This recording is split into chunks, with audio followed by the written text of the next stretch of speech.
in a bit. First, we're going viral with CrisCarter. Check out this hilarious moment from last night. So Lakers forward Mike Beasley tried to enter the game. He got the wrong shorts. Pants are wrong. Cool bees. And they didn't have extra shorts right there. He had to go by himself all the way back into the locker room. Oh, yeah, because, I mean, even if they had extra shorts right there, he's going to take those off. He's going to put on the game. Come on, Bees. You know you're in the rotation now. He just can't get right, boss. He just can't get right. No, old Beasley, man. I think Beasley might have been in them trees or something before the game.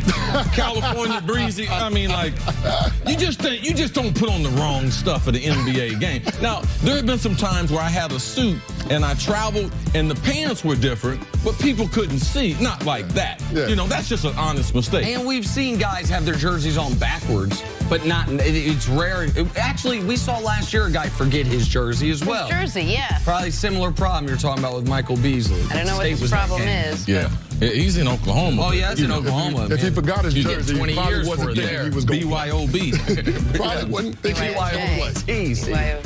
I know you don't know. BYO, bring your own bag. I got you.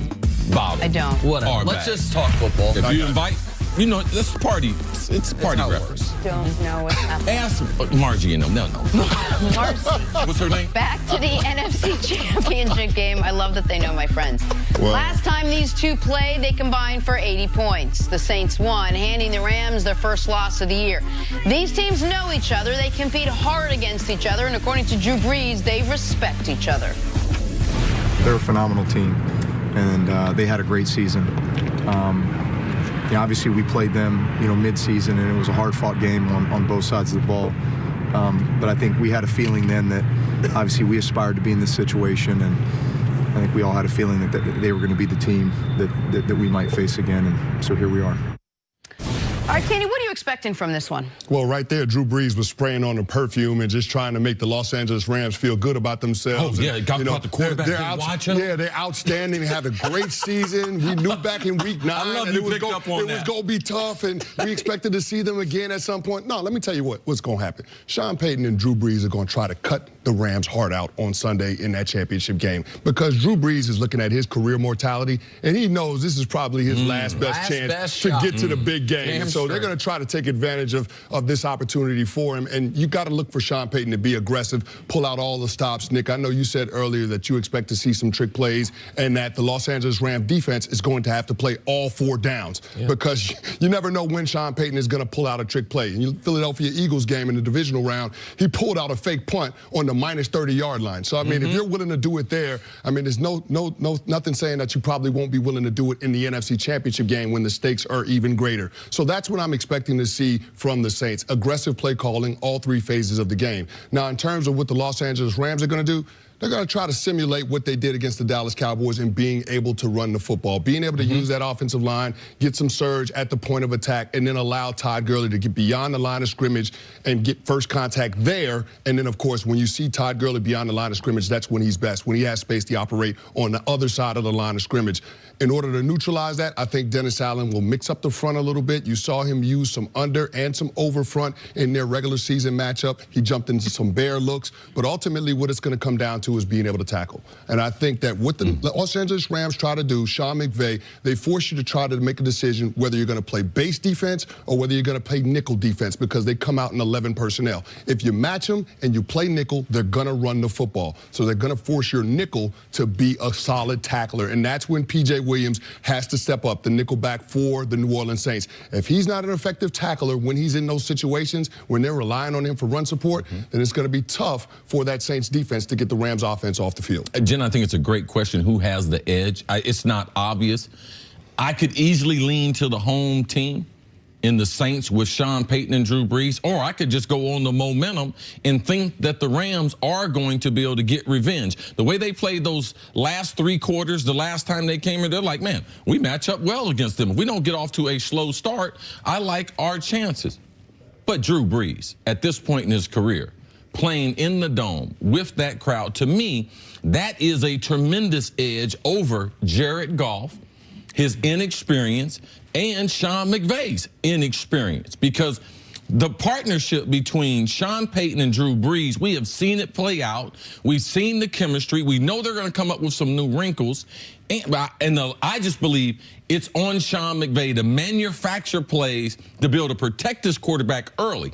I do believe he is a big-time thrower of the football, but his confidence early, the momentum in this game early, that crowd noise early, I got to give that edge to Drew Brees and him being able to get it done.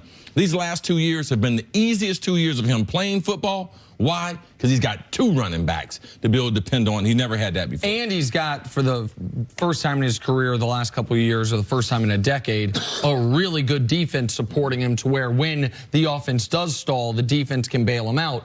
Earlier when we were talking trick plays, I'm also talking about lining up and going for it on 4th down. Let's talk about the divisional weekend for a moment.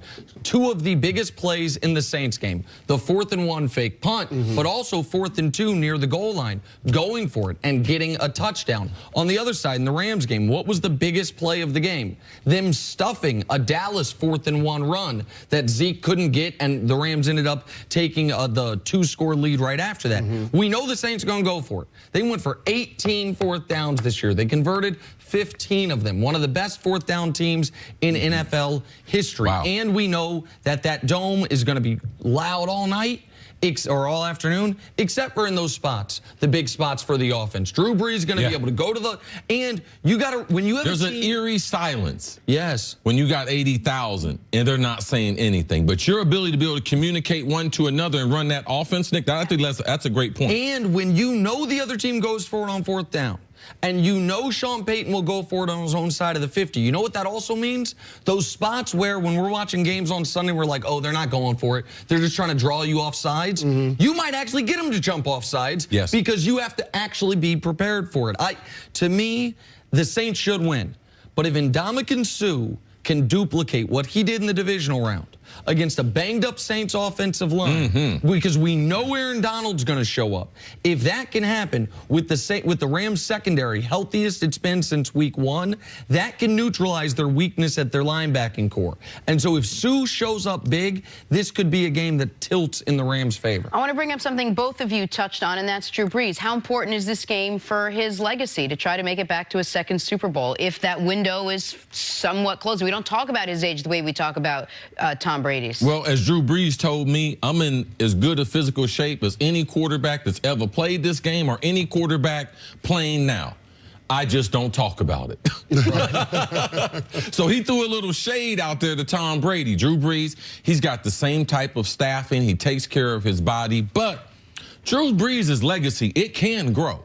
Because when you have won 2 Super Bowls, the reason why we didn't want to, Eli benched last year. Oh, man, he won 2 Super Bowls. Nobody was saying Flacco shouldn't be benched. Oh, because he got 1. Absolutely. And Brees, when you are going to finish 1st or 2nd in every major regular season passing category, if he gets the 2nd championship, then you start talking about, wait, like, is Brees Peyton Manning a conversation? Like, Brees Favre, does he move ahead of him? Like, I know I care about rankings much more than you do, but like, if guys care about that stuff, the only thing missing from his resume, other than a league MVP, which he almost won this year, would be the 2nd Super Bowl. One thing I think is a little edge.